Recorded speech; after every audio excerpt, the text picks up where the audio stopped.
Hace 30 años el mercado efectivamente era un mercado no monomarca, pero donde solamente habían 3 marcas principales. El importar neumáticos o vender lo que hoy se considera ya un nicho de mercado como budget no era habitual. De hecho, recuerdo que fuimos pioneros en empezar a traer neumáticos de importación budget de aquella época de Europa, de Centro Europa, concretamente de Alemania del Este, y bueno, poco más que se nos miraba como contrabandistas. Era algo extraño. Pero bueno, el mercado al final efectivamente se fue abriendo y poco a poco esa iniciativa que tuvimos pues se fue abriendo. Los fabricantes todavía no daban crédito ni tenían en sus estrategias el incorporar segundas y terceras marcas como hoy, que ya es una cosa habitual. El mercado está mucho más estructurado.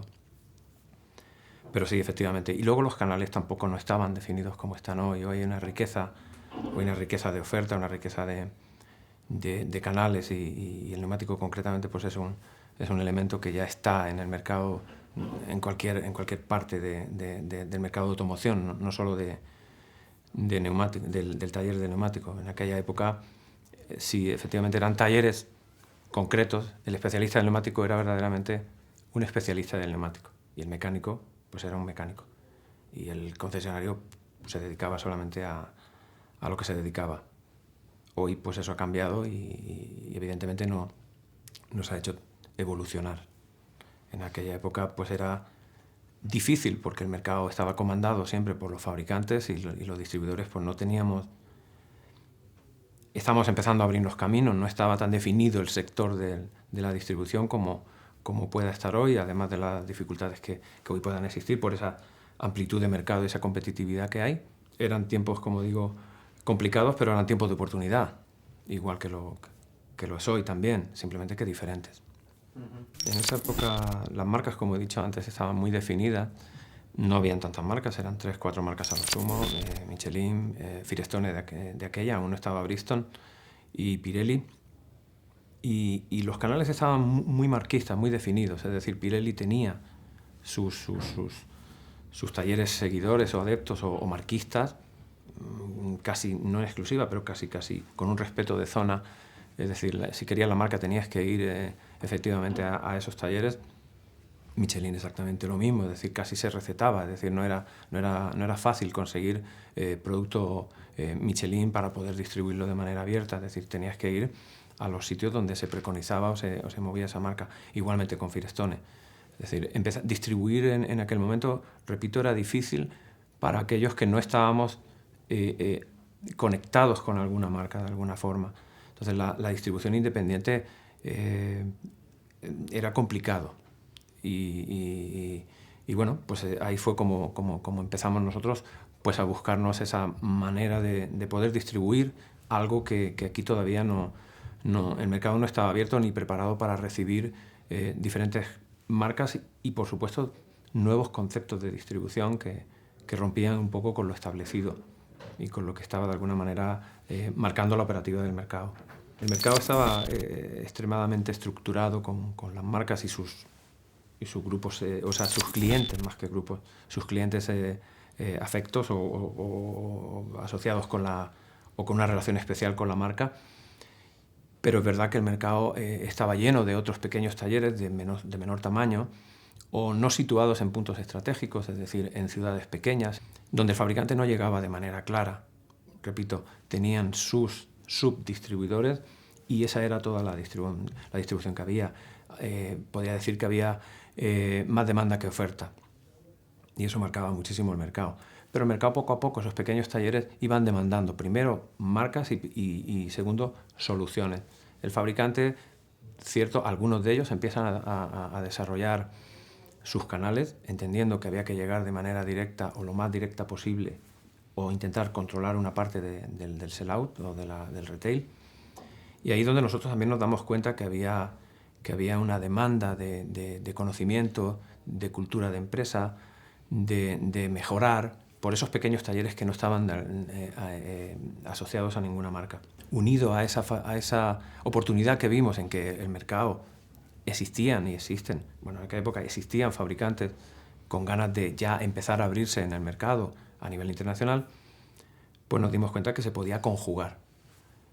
Empezamos también a montar algunos talleres propios y poco a poco fuimos tomando algo de volumen, con lo cual empezamos a desarrollar un canal de distribución con cierta solvencia y con un tamaño más o menos pequeño, pero que ya iba tomando forma. El empezar a hacer la red porque también efectivamente había, como he dicho, esa necesidad de consolidar, de querer aprender en una parte del sector que no llegaba al fabricante.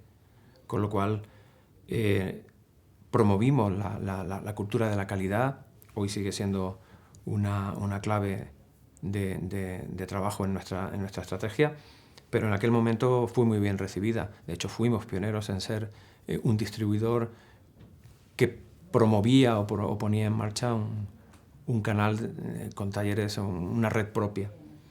Y bueno, y hasta el día de hoy que está funcionando perfectamente bien. No fue fácil porque el fabricante, a medida que tú vas identificando y que te vas, que le estás dando color y vida al sector, bueno, pues automáticamente se configuraba una especie de querer quitarte de en medio. A medida que vas tomando tamaño y vas ganando en volumen, te va permitiendo llegar a acuerdos con diferentes marcas y eso te da un carácter multimarca y multioferta, efectivamente. De manera que esa posibilidad, esa disponibilidad y esa rapidez en el servicio que el fabricante en aquella época pues no disponía, eran más monomarcas, hoy ya tocan todos los nichos de mercado, pero en aquella época estaban muy centrados en su única marca, nos dio una oportunidad y una palanca de crecimiento. Luego el hecho de que las multinacionales promovieran sus redes con una dinámica de multinacional, con unas posibilidades que los talleres pequeños no llegaban, también nos dio a nosotros una oportunidad de crecimiento, entendiendo que podíamos trabajar conceptos que solo trabajaban las multinacionales y hacer que cualquier taller pequeño o mediano pudiera disfrutar o participar en conceptos de calidad, de marketing, de desarrollo de negocio, de gestión de un negocio, que para aquella época pues fue pionero, fue revolucionario, porque los talleres pequeños de aquella época pues eran negocios familiares y no tenían el concepto de empresa o de gestión de empresa muy arraigado. Eso para nosotros fue una palanca de desarrollo muy importante, hoy sigue siéndolo también, pero basamos casi toda nuestra estrategia en eso, en llevar herramientas de evolución y herramientas de desarrollo a gente que por sí misma no podía. Y además ofreciendo una oferta, ofreciendo un catálogo multimarca y multiposibilidades amplio, con lo cual yo creo que fue uno de nuestros factores críticos de éxito en aquel momento y hoy día también. La crisis nos ha obligado a estrujar nuestra inteligencia y a buscar todo tipo de soluciones. Cuando baja el mercado de la manera que bajó aquí, baja la demanda de la manera tan brutal, eso empieza a dispararse todo en diferentes sentidos. El canibalismo, es decir, el intentar por el precio no perder al cliente, es un error. Las propias marcas, el hecho de haber perdido cuota en un momento determinado, son las primeras que fomentan en un momento determinado e intentan animar el mercado haciendo que el precio, aunque sea de manera indirecta, también sea un factor importante en ese momento. Empiezan a jugar tantos elementos en el mercado y empieza a cambiarse lo que he dicho antes, es decir, antes había mucha más demanda que oferta y empieza a haber mucha más oferta que demanda, con lo cual no todas las empresas estábamos preparadas para eso.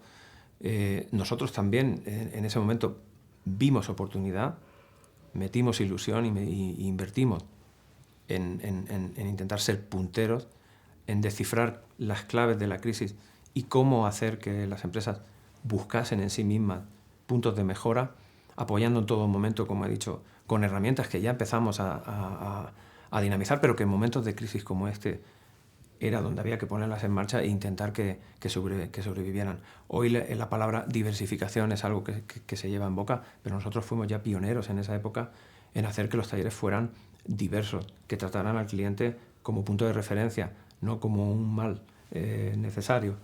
De hecho, hoy día nuestra estrategia está basada en eso, en el ver al cliente como el principio de todo. Ya fuimos pioneros en eso y pusimos en marcha todo tipo de herramientas, todo tipo de facilidades para que los talleres pequeños pudieran salir de la crisis de la mejor manera, intentando buscar rentabilidad paralelo al neumático, porque el neumático, en el momento que el factor precio influye de esa manera, el margen se reduce. Batallar por el precio, querer combatir con quien son enemigos que no están a tu alcance, son argumentos que efectivamente a lo largo de la historia lo demuestra, que al final lo que te hacen es fracasar o tener dificultades en tu empresa. Nosotros, en nuestra empresa, en el interior de nuestra empresa, el gestionar bien, el poder superar esos momentos con argumentos de calidad, el invertir en valor añadido. De hecho, gran parte de nuestro presupuesto se va en acompañar. Neumático al final lo vende cualquiera, el neumático es algo muy generalista, hoy día es un artículo que lo vende cualquiera, pero si no va acompañado de un valor añadido, de una calidad, de una postventa adecuada, de un asesoramiento importante en torno a él, si no tienes ese valor añadido es complicado, que al final es precio el argumento. Efectivamente hay empresas que tomaron ese camino, el combatir muy por encima de sus posibilidades, y cuando quieres darte cuenta, pues te devora, ¿no? El mercado es así de cruel y las franjas de márgenes que hoy se tienen son muy justitas, tanto talleres como en distribución, y los gastos son los que son, creciendo y en aumento. Es muy, muy difícil controlarlos o regularlos, con lo cual a veces pues ocurre que te descuidas y se te lleva por delante, y efectivamente empresas consolidadas de toda la vida pues se han ido al traste, ¿no? No es algo que agrade, porque significa que el sector pues se debilita, pero bueno, yo creo que hoy, dando ese valor añadido y creciendo y haciendo las cosas bien, la crisis nos ha enseñado también a intentar ganarle y sacarle partido y oportunidad a estos momentos débiles. Y bueno, pues yo creo que no se puede decir que la hemos superado, pero que de alguna manera ya se está encaminando. Y creo que las empresas las que han sabido sacarle partido han salido medianamente reforzadas. Las que no, pues tristemente se han quedado en el camino. El mercado está totalmente abierto, es decir, el mercado del que hablamos hace 30 años era un mercado monocolor, era un mercado casi monomarca, y era, como he dicho, pues una manera diferente de gestionar. Hoy es un mercado global. No sé, son cientos de marcas, cientos de fabricantes con multitud de marcas, Hoy el fabricante trabaja a todos los niveles, a todos los nichos, quiere llegar a todo tipo de cliente, a todo tipo de bolsillo y a todo tipo de exigencia. Con lo cual el mercado, aunque más amplio y más abierto, está mucho más competido que antes incluso. Hoy todo el mundo ofrece todo tipo de neumáticos, porque también es verdad que hay diversidad de clientes, diversidad de consumidores, diversidad de exigencias o de tipología de cliente. Yo creo que la calidad debe de persistir por todo eso, pero efectivamente la cantidad de ofertadores o de oferta que hay en el mercado pues hace que surja de todo, desde gente que trabaja la calidad como principio hasta gente que trabaja el precio como punto de partida. Pues eso hace que la competencia sea feroz, y el que quiera trabajar de manera correcta pues tenga que enfrentarse a que los costes y sus márgenes no son los que llegan, porque mantener la calidad en un taller es duro y costoso, porque tienes que tener maquinaria, personal, en fin, instalaciones adecuadas. La diversidad trae oportunidad, pero también trae necesidad de buscar nuevas fórmulas de avance. Ya no competimos tampoco con el mercado nacional.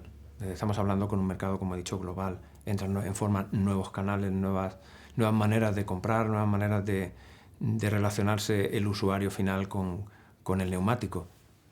Hoy está Internet, están las tiendas web. Hay una riqueza de canales tremenda. Entonces, la manera, como digo, y la facilidad que tiene un usuario hoy de conseguir un neumático es brutal. Entonces, estamos obligados nosotros a poner el valor añadido por encima de todo, porque esa facilidad solo se puede competir con argumentos de calidad. El único argumento de supervivencia que tenemos en el sector, la calidad. El hecho de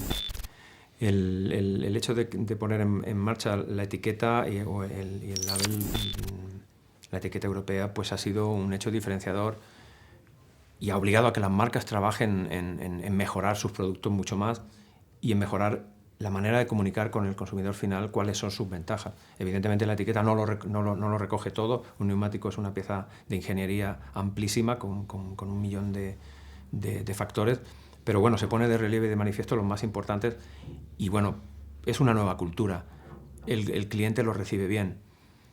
Es verdad que, como digo, que no lo recoge todo, pero bueno, ha supuesto un cambio, ha hecho que los fabricantes de primer nivel luchen por seguir estando ahí en ese primer nivel y que los fabricantes de segundo y de tercer nivel pues trabajen también para que sus productos estén al máximo nivel de calidad. Yo creo que eso ha beneficiado a la industria en cuanto a la calidad de los productos y en cuanto a la percepción del neumático como una pieza de ingeniería, como una pieza de seguridad. Es decir, al final no olvidemos que lo que está en contacto entre el suelo y el coche es el neumático. Por tanto, también ha abierto la sensibilidad del usuario a querer saber, a preguntarse qué neumático ofrece qué cualidades con respecto a otro, que eran factores que antes ni siquiera se tenían en cuenta. A mí me gusta también hacia dónde está derivando la etiqueta y todo lo que conlleva alrededor de ese factor de calidad y de comunicación con el cliente, porque de alguna manera obliga al fabricante también a intentar a poner esas piezas tan técnicas y a esa evolución tan dinámica que tienen en sus productos fuera del precio, es decir, que no sea el precio el argumento de venta, sino que sean argumentos de calidad y que se puedan demostrar mediante una etiqueta que también ayuda a describirlos y a ponerlos en la vista del consumidor. El canal, efectivamente, no le estamos sabiendo sacar partido, a la etiqueta. De hecho, en los talleres no se termina de argumentar con el fundamento y con la fuerza que se debiera. Debería de ser un argumento de venta que nos ayudara a diferenciar la calidad de un neumático o de otro. Quizás sepa más el usuario de la etiqueta por Internet, por la riqueza que tiene hoy de información en los medios, que el propio prescriptor. Tampoco el fabricante no está haciendo galardón o alarde de sus ventajas, pero es un cambio de mentalidad.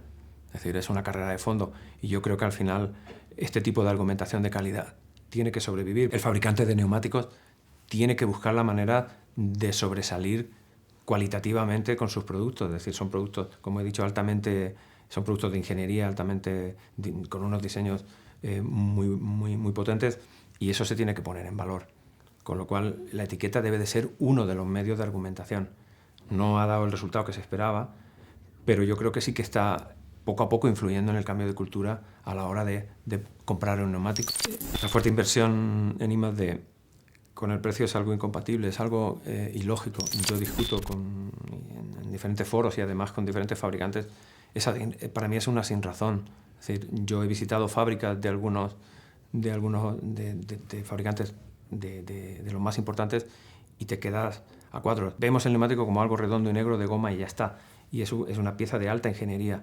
Y eso hay que ponerlo en valor, porque al final las velocidades que hoy se circulan, las potencias que tienen hoy los vehículos, requieren de productos que estén a esa altura. Y no tiene sentido que eso luego se banalice de la manera que se banaliza, siendo el precio el argumento. Deberían de presionar más, o sea, de forzar más al mercado para que esos productos se vendan y se coloquen de manera respetuosa y que no sea un producto mal utilizado como está siendo. No pueden hacer nada, evidentemente, pero que no den soporte a las empresas o a los distribuidores o a los talleres o al que se dedique a poner el precio como único argumento, porque tiran por tierra millones de euros en I+D, millones de investigaciones, millones de diseños y de pruebas, porque daros cuenta que para poner un neumático en marcha pueden estar hasta 3 y 4 años de ensayos, de desarrollo, para que el producto final llegue. Todo eso se tira por tierra cuando al final es un euro el que manda sobre él. Las importaciones ilegales y los talleres ilegales son una lacra para cualquier sector y no va a ser menos para el nuestro. Eso es algo que hay que erradicar. Uno de los motivos de mi involucración en el sector, aparte de que entiendo que luchar por el sector al final garantiza la supervivencia del sector y por tanto la de mi empresa y la de mi familia, y de ahí que bueno, de manera colaboracionista nos encanta estar en todo lo que sea promover la evolución correcta del sector y vamos a ser unos luchadores incansables para fomentar que se persiga. Intento siempre, cada vez que me junto con un fabricante, mentalizarlo para que de alguna manera no den cobertura a las empresas que poco a poco cada vez vamos sabiendo más claramente quiénes son las que delinquen o las que no obran de manera adecuada, por dos razones. Porque se convierte en una competencia desleal total. Un distribuidor que no declare o que juegue triangulando es un competidor desleal con cualquier distribuidor. Hace un daño tremendo e irreparable al medio ambiente. No quiero recordar Seseña u otros grandes acopios que hay. Todo eso es motivo de esas grandes importaciones sin declarar. Los fabricantes han tenido mucho que ver en esta evolución, pero los agentes del mercado a todos los niveles, talleres, distribuidores, asociaciones sectoriales, han tenido mucho que ver en esa evolución que estamos teniendo. Por eso no podemos permitir que hoy esa lacra nos devore.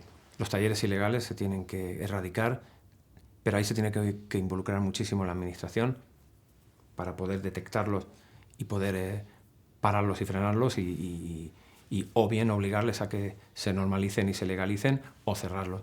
Y en cuanto a los importadores o distribuidores que están siendo ilegales, pues 3/4 de lo mismo. Forzar, apretar para que eso no siga, porque al final puede ocurrir una cosa que es terrible en toda sociedad, que es el efecto contagio. Es decir, en el momento que no ocurre nada, en el momento que no se castiga, ¿por qué vamos a hacer las cosas bien los que lo hacemos bien? ¿Dónde está ese punto de inflexión? Yo creo que la administración debe de luchar para frenar eso, porque si no es el principio de la descomposición de cualquier sector, sea del neumático, sea de alimentos, sea de lo que sea. La campaña Stop al Fraude es una iniciativa que está viva, donde quisimos aunar tanto a fabricantes como a talleres, como a todos los agentes del sector, en intentar no dar cobertura a esos talleres ilegales, no dar cobertura a esos distribuidores ilegales. Es difícil, porque en tiempos de crisis el margen, como digo, es algo que el taller intenta mantener y buscar, y claro, es fácil ir con la oferta trampa por debajo de los precios de mercado, cuando esos precios se consiguen no de manera comercial normal, sino de manera fraudulenta. Eso hay que erradicarlo.